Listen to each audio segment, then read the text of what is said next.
Well, that's what we were saying before. For having a boot camp, you got to be passionate. It's all about passion, passion, passion. And the trainers that are aboard with you now, financially for them, do they find it easier to now run their business, their PT business they existing had, or the gym, or what? Yeah, they're just drawing different streams of leads, and you know, like different people are coming into their client base, and then they can start all these different products and programs that we've got. You know, so they're getting big cash injections, and just keep on adding and adding. We're turning the place into a one-stop shop. You know, I've got commercial gyms coming on board because they haven't got time to train their trainers, and they don't even want to know what their trainers are doing half the time anyway. But those people will keep your attention.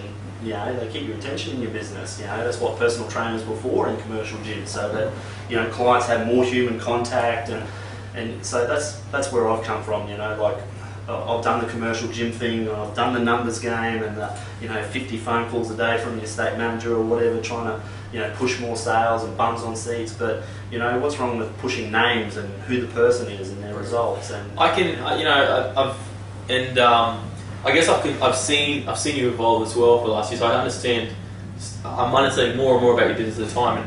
And interesting point you said is you go to commercial gyms, and commercial gyms are now saying, can I need a boot camp to Australia here?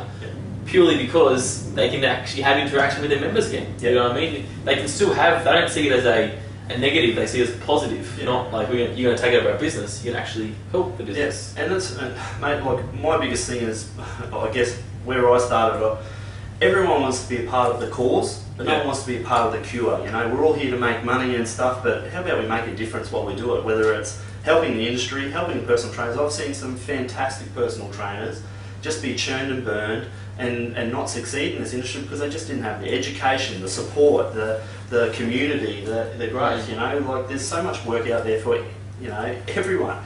You know, I don't really care if the gym opened up next door to me or whatever. I do what I do, they can do what they do. There's enough clients out there for everybody. But, you know, if you're going to take me on, you just better be more passionate and be ready to work some long hours, because, mate, I go from 5 till 9, 7 days a week, and, you know, at least I'm out there making a difference. Yeah, making a difference, and I think that's the whole industry. The whole industry wants to make a difference, and a lot of people are making a difference, but I think that's the important thing is you know, wouldn't it be nice for a single personal trainer to have a community of 60 different people around them and sharing their ideas and putting their knowledge in, everybody's being heard and, you know, got their 2 cents worth as well. Yeah, and that's that whole round table thing and stuff like that, you know, like I've been in the industry for a fairly long time now, and I've started creating myself a good network of really good people that, you know, they're willing to help other people. And, you know, I'm still involved with, I'm involved with the Australian Institute of Personal Training. I'm running short courses for them. I've taken on campuses so that I can get involved with training trainers that don't even work for my own business, and I'm teaching them everything that I know, you know, like,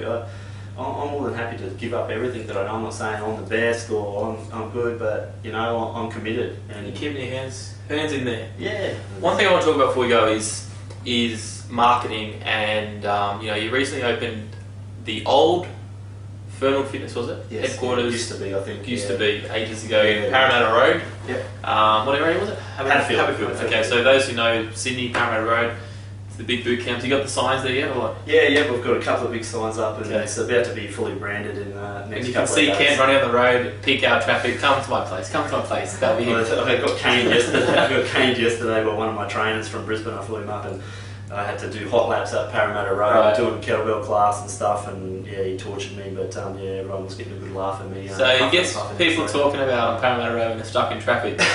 So anyway, you opened this place up, and you had a pretty successful first week, month.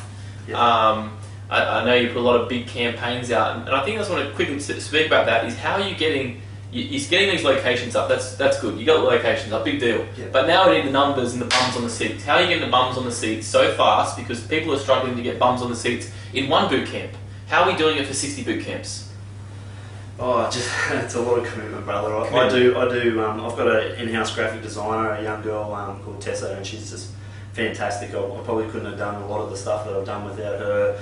Her artwork and stuff that, like, I give her the ideas, but she's just coming up with some really sharp stuff and sharp colours and just simple. Like, I keep marketing simple, but I'm consistent. Like, consistency is the key with any type of marketing. It doesn't matter what you do.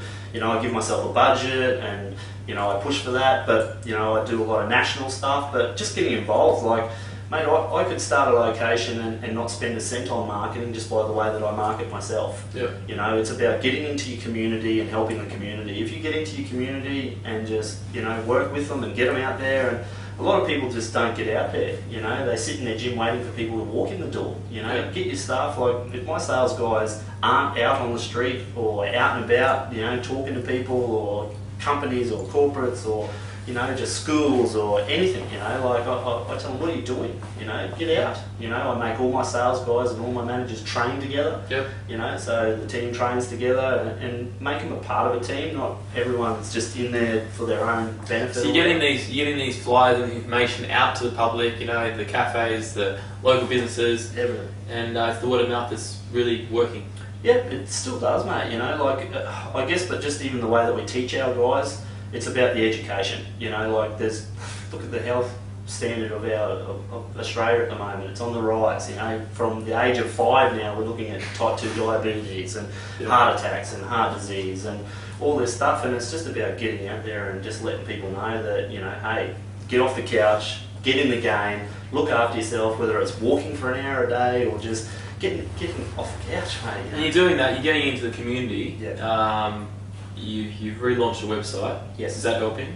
Yeah, yep. Our website's fantastic. So it's very simple, clear cut, but you know, we're putting up online shops soon. We've got some pretty fantastic stuff coming up very soon. So. And I know you've done a big push in these big deal sites. Yeah. Do you reckon they work or not work? Yeah, it's like a 50-50 thing. You sort of damned if you do, damned if you don't, and you know, it drives numbers in, but it's about the quality that you can deliver and being able to manage those big numbers and stuff coming through your door. And you know, we can manage it because our systems that are in place, we know how to keep people. We've got the retention, how to do it, and you know, same as, you know, I've got the same systems as what a commercial gym would have. It's just that we put a lot more customer service and customer care into it because it's run by personal trainers. It's not run by, you know, it's not run by a group instructor or, you know, whatever, you know. And these guys are trained rigorously, and repetition is the mother of all skills. So, you know, in-house education, I train my guys twice a week together, sales and business, and then trainer training, and then on the next day it's staff meeting and trainer training again. So they even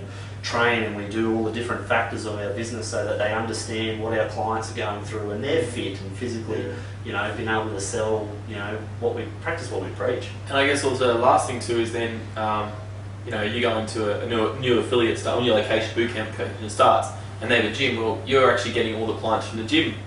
That's probably a big.